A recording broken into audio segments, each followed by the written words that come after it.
Hürmetli vatandaşlarımız şeyimizi davamlaştırırız. Endiki leksiya.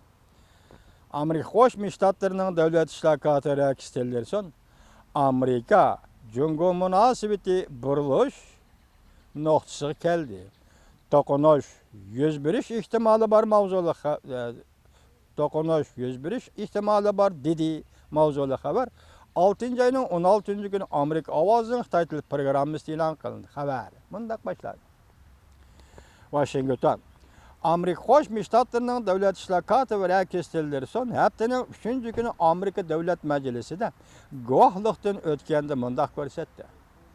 Amerika Jungo munosabati burilish nuqtasi turibdi. Ogohlantirib mundaq ko'rsatdi. Jungoning tashqi siyosati Jungo Amerika ikki davlatni Osiyo Tinch okean rayonida to'qinish qilib kelishi mumkin.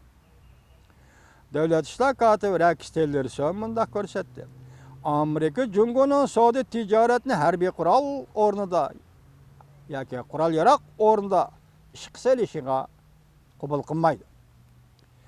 Amerika Qo'shma Shtatlarining davlat islohoti va rakistelleri son Jungo Tinch okean rayonida muqimsizlik paydo qilyapti dedi.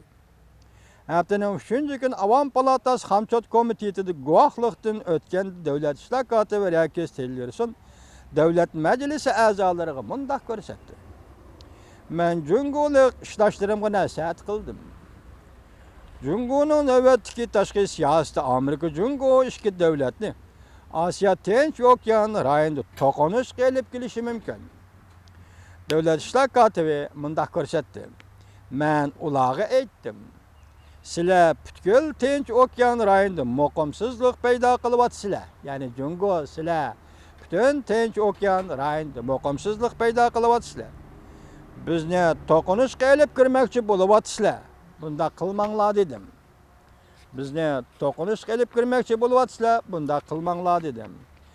Amerika Qo'shma Shtatlar davlat islohoti va rakistelleri son Amerika Jungo munosabati burilish nuqtasi turibdi dedi. Davlat islohoti va rakistelleri son Jungoning janubiy Jungo dengizida yasab olgan orol va hada tashlarni harbiy uskunlar o'rnashtirib, dunyo bo'yicha eng aldirash qatnash yo'lini tizginlamoqchi bo'lgan harakatini Amerika Jungo munosabatida eng jiddiy masalalarning qatoriga qo'ydi. Va mundaq ko'rsatdi. Amerika Jungo munosabati burilish nuqtasi turibdi. Ular bu nuqtani ko'rib yetdi. Ya'ni Jungoliklar bu nuqtani ko'rib yetdi. Biz ham bu nuqtani ko'rib yetdik. Bizning suhbatimiz biz kelgusi 50 yil ichida Amerika Jungo ikki davlat o'rtasida avvalgi cho'ng davlat bilan keyin bosh ko'targan cho'ng davlat o'rtasida saqlanғылы bo'lmaydigan bir holda to'qinish qilib bordigan dendirish qiltig'idan qanday saqlanish ikki davlat o'rtasida keyingi 50 yil ichida muqim va to'qinishsiz munosabat turg'izishni davr qilgan holda elib beriladi. Amerika Jungoning Amerikaning ittifoqdoshlariga ta'sir ko'rsatishdan ansirayotdi. Jungoning bosh ko'tarishiga ergishib, Beijing kun sayin qudratli iqtisod pishongdan foydalanmoqchi yoki foydalanib maqsadini ishga oshirmoqchi bo'lyapti. Amerika Davlat Majlisining a'zolari Jungoning Amerikaning an'anaviy ittifoqdoshlariga ta'sir ko'rsatishidan ansirayotdi.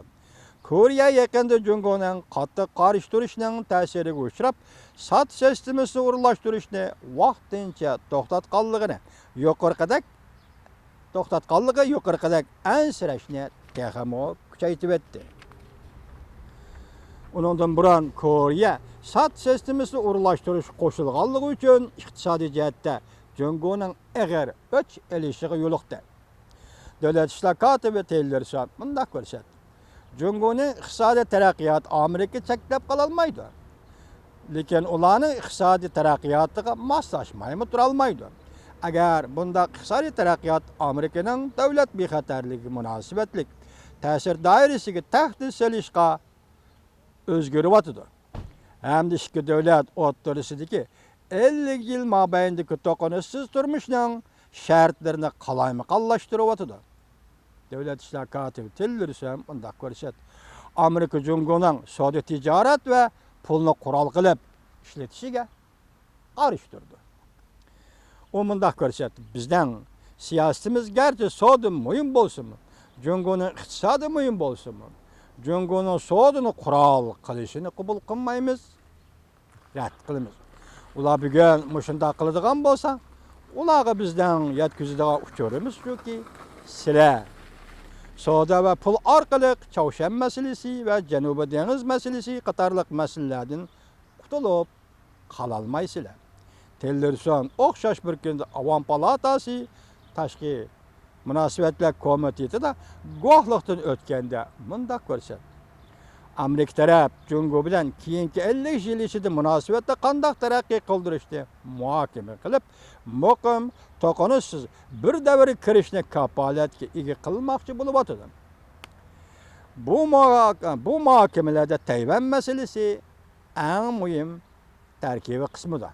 Shu muhokamaning tarkibiy qismidir. Chavshan masalasi yana bir cho'ng tarkibiy qismidir.